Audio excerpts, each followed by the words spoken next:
ভাই আমার প্রশ্নটা একটু আঁকাবাঁকা মনে হইতে পারে। আমার নবীজি মেরাজ গমন করেছেন। মেরাজ কিন্তু নবুয়তের একটা অংশ। আমার নবীর চাচাতো বোন যার নাম ছিল উম্মে হানি, যার মায়ের নাম ছিল ফাতেমা বিনতে আসাদ, যার বাবার নাম হযরত আবু তালিব, যার ভাই শেরে খোদা মুশকিল কুশা মাওলা আলী,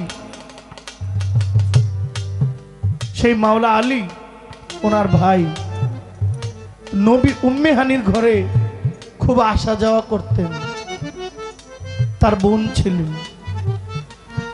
ওই সময় পর্দার বিধান ছিল না। যখন পর্দার বিধান হয় তখনও আম্মাজান উম্মে হানির ঘরে আমার রাসূল সাল্লাল্লাহু আলাইহি ইসলাম আসতেন যাইতেন। তখন মদিনার কিছু দুষ্ট লোকেরা, মক্কার কিছু দুষ্ট লোকেরা, ওই যে আবু জাহেলের অনুসারী যারা, নবীকে নিয়ে খুব মন্তব্য করত। এখনো মন্তব্য হয় নবীকে নিয়ে, হয়নি? হয় না? দেখেন, মানুষ যখন অনেক জানতে জানতে পথভ্রষ্ট হয়ে যায় তখন মানুষ আউলাই যায়। লোডের একটা ব্যাপার আছে, লোডের একটা কারণ ওই যে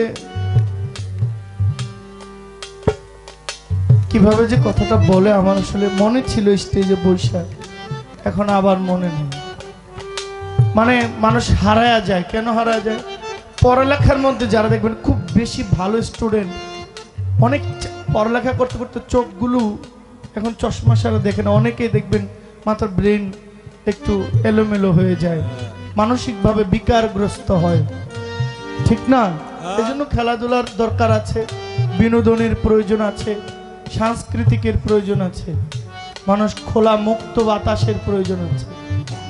এগুলোর জীবন, এগুলোর খুব দরকার। একঘেয়েমি জীবনকে উন্মাদ করে দেয়, মানুষকে পাগল বানায় দেয়।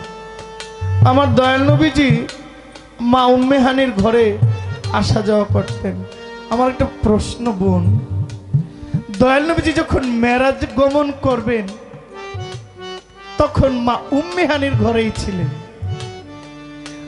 আরবের মধ্যে আমার নবীকে মহব্বত করে এমন কত শত নারী ছিল। আমার নবীজির 3 জন বিবি ছিলেন সাইয়েদেনা, আরো 11 জন আছে। মোট কতজন? মোট 14 জন। কিন্তু কারো ঘর থেকে নবীজি মেরাজ গমন করেন নাই। একমাত্র উম্মে হানির ঘর থেকেই আমার দয়াল নবীজি মেরাজ গমন করেছেন। এর একটা হাকিকত আছে। আবার নবীজি যখন মেরাজ থেকে ফিরে এসেছেন তখনও নবী উম্মে হানির ঘরেই। মেরাজটা 3 ভাগে। এক ভাগ হলো বাশারিয়তে মুস্তাফা, এক ভাগ হলো হাকিকতে মুস্তাফা, আরেক ভাগ হলো মালিকে মুস্তাফা, নুরানিয়তে মুস্তাফা। আমার নবীর রূপ 3টা। এখন আমরা সমাজে এক রূপ নিয়ে খুব বেশি বাড়াবাড়ি করছি। কিন্তু আপনি বাড়াবাড়ি করলে কি হবে? আপনি নবীকে টানাটানি করলে কি হবে? যাকে আল্লাহ ইজ্জত করেন, যাকে আল্লাহ কুরসিতে বসাবেন কাল হাসরের দিনে। কত নবী ছিলেন, কোন নবীকে আল্লাহ কুরসিতে বসাইব বলছে, কিন্তু কাল হাসরের দিনে 2টা কুরসি থাকবে। একটা কুরসিতে আমার আল্লাহ বসবেন, পাশের কুরসিতে আল্লাহর হাবিবকে বসাইবেন। দুইজনে মিলা বিচার করবেন। সুবহানাল্লাহ, সুবহানাল্লাহ। আমার এই কথাটা উল্টাই দিব, আছে কেউ? বলেন না না, এখানে তো বেড়াগিরির কিছু না, এটা দলিলের কথা। এখানে আমি আপনার বয়সের ছোট, আমার মতো ছেলে, আমার মতো আপনার নাতি আছে, কিন্তু কথাটা কিন্তু এখানে বয়সের না, কথাটা হইলো এখানে দলিলের। আমাদের সমাজে আমি খুব আফসোস যে আমাদের বয়সের জেনারেশন, আমাদের এই জেনারেশন অলির মাজারে যায় লাঠি তুলে। আমাদের এই বয়সের ছেলেরা মাথায় টুপি, মুখে দাড়ি, গায়ে নবীর সুন্নতি লেবাস, কত সুন্দর ইসলামিক পরিবেশনা, ইসলামিক পোশাক। তো এই ছেলেরা, এই ভাইয়েরা গিয়া প্রত্যেকটা মাজারকে হামলা করে, ভাঙচুর করে, অথচ ওনারা নিজেরাও জানে না যে এই দেশে মাজারওয়ালা না আসলে মসজিদ হইতো না।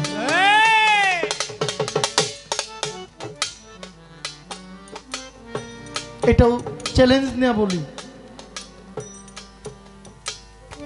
আচ্ছা, দারুল উলুম দেওবন্দ, বাবা কষ্ট হইতে বলবো নাকি, একটু বলা যাবে? দারুল উলুম দেওবন্দ যে মাদ্রাসাটা, এটা কিন্তু ভারতে। দেওবন্দ মাদ্রাসা কোথায়? উত্তরপ্রদেশ, সাহারানপুর। আমি ভারতের যে কয়টা প্রদেশ আছে এর মধ্যে 14টা প্রদেশ ঘুরছি, এবং আমার বাড়িও বর্ডার এলাকায়। আমরা পশ্চিম ত্রিপুরায় আছি, এই যে আগরতলার পাশে, আমরা আখাউড়ার পাশে কসবা। উত্তরপ্রদেশ সাহারানপুরে দেওবন্দ মাদ্রাসা অবস্থিত। এটার বয়সকাল কত? 144 বছর। কত? 144 বছর। হযরত নানুতুবি এটার প্রতিষ্ঠা করেছেন। মোহাম্মদ গাঙ্গুহি এটার প্রতিষ্ঠা করেছেন। তারা মোট কয়েকজন মিলে, এর মধ্যে অন্যতম হযরত নানুতুবি। কলকাতা আলিয়া মাদ্রাসা, এটার বয়সকাল 1780-তে এটার প্রতিষ্ঠাতা। 1780 থেকে যোগ করলে এখন আইসা 258 বছর হয়। তাহলে কলকাতার বয়স 258 বা 54 বা একটু এদিক সেদিক। দেওবন্দের বয়স 144 বা 48 বছর, 150 কমে নিচে। বাবা শাহজালাল ইয়ামিনী আসছে 750 বছর। সুবহানাল্লাহ। কয়শো বছর? 750 বছর বাবা শাহজালাল আসছে। আমার যুবক ভাই, তুমি লাঠি ধরো কার উপর? যিনি আর না আসলে এই দেশে কলেমা পড়ার মতো মুসলমান কেউ হইতো না। তুমি লাঠি তুলো কার হাতে? যিনি হযরত খাজা গরিবে নওয়াজ মঈনুদ্দিন চিশতি, আমার খাজা বাবা না আসলে এই ভারত উপমহাদেশের মধ্যে কলেমা কেউ পড়তো না, কেউ কলেমা পড়ার মতো কেউ ছিল না। আমার আল্লাহর পক্ষ থেকে এই জাতির জন্য কোনো নবী এই দেশে আসে না। নবীর হইয়া নবীর ওয়ারিসগণ এসেছেন, নবীর আওলাদগণ এসেছেন, নবীর আহলে বায়ত এসেছেন, নায়েবে রাসূল এসেছেন, নায়েবে আলেম এসেছেন। যাদের বিদায়কালে যাদের মাজার হয়েছে, যারা ভালো মানুষ তাদেরই তো মাজার হয়। আবু জাহেলের মাজার হয়েছে, আবু জাহেলের বাড়িটা এখন কি হয়েছে? লিফটিন হয়েছে। ফেরাউনের মাজার হয়েছে, নমরুদের মাজার হয়েছে, আবুল আহাবের মাজার হয়েছে, আছে এদের মাজার। মাজার হয়েছে কার? মাজার হয়েছে ইমাম গাজ্জালী রহমাতুল্লাহ আলাইহি। মাজার হয়েছে মাওলানা শামস তাবরেজের। মাজার হয়েছে মাওলানা রুমির। মাজার হয়েছে আল্লামা ইকবালের। মাজার হয়েছে আল্লামা শেখ ফরিদ আউলিয়ার। মাজার হয়েছে সেই পাকিস্তানের লাহোরে হযরত লঙ্কর শাহ। মাজার হয়েছে হযরত বোয়ালি কালান্দার শাহ। মাজার হয়েছে হযরত ওয়াইস আল করনি। মাজার হয়েছে হযরত উমর ইবনুল খাত্তাবের। মাজার হয়েছে হযরত শেরে খোদা আলিম। মাজার হয়েছে বাবা শাহ আলী বাগদাদি। মাজার হয়েছে বাবা শাহজালাল। তাহলে মাজার হয় কার? যারা নবীর অবর্তমানে নবীর ধর্মটাকে এই পর্যন্ত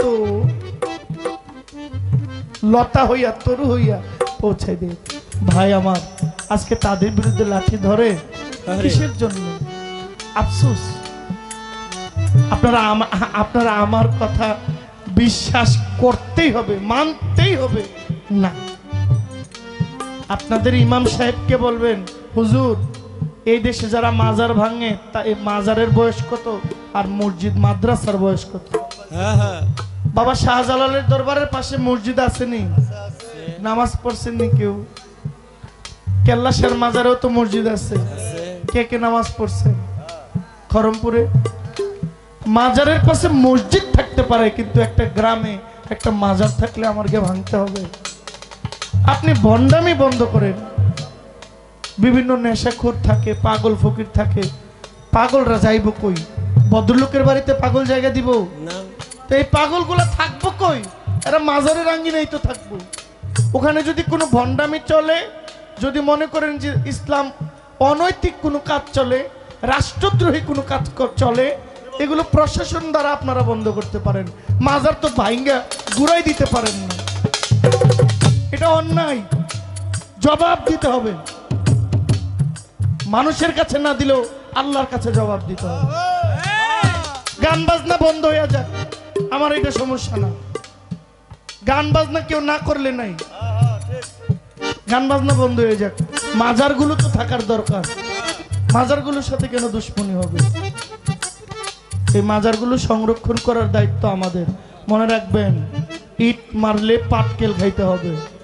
টিনের ঘর ভাঙলে দালান দিয়া করব, দালান ভাঙলে পাথর দিয়ে করব, এরপরে ভাঙলে যেটা ভাঙন যাইব না সেইটা দিয়ে করব।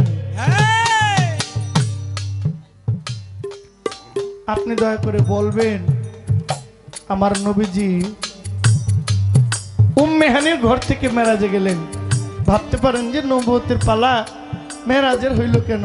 কারণ নবুয়তের অংশের মধ্যেই নবীজির মেরাজটা আছে। এর হাকিকতটা আশা করি আপনি আমাদের কাছে প্রকাশ করবেন। ছোট্ট আরেকটা কথা বলি, দয়াল নবীর নবুয়তটা অসংখ্য লোক দেখেছে, সর্বপ্রথম দেখেছে একটা মহিলা। কে দেখছে? একজন মহিলা। যেহেতু আপনি আমার বোন, মাতৃ সমতুল্য, মায়ের জাত, মা, সন্দেহ আছে? আপনি দয়া করে বলবেন, আমার নবীর নবুয়তটা সর্বপ্রথমে একজন মহিলা দেখেছিল। বলতে পারেন অনেকেই, তাহলে নবীর মা দেখতে পারে, মা আমেনা? না, মা আমেনা না।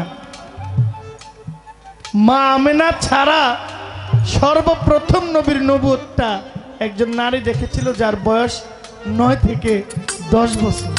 আমি একবার খোলা করে দিলাম, সহজ করে দিলাম, আশা করি আর কষ্ট হবে না। ধন্যবাদ। অথই জলে মানিক পাবি, অথই জলে মানিক পাবি হইলে বিবরি এ কহি সাগো কোটি পারি কহি সাগো কোটি পারি। অথই জলে মানিক পাবি, অথই জলে মানিক পাবি হইলে ডুবুরি রে তৌহিদ সাগর কঠিন পারি রে তৌহিদ সাগর কঠিন পারি রে তৌহিদ সাগর কঠিন পারি।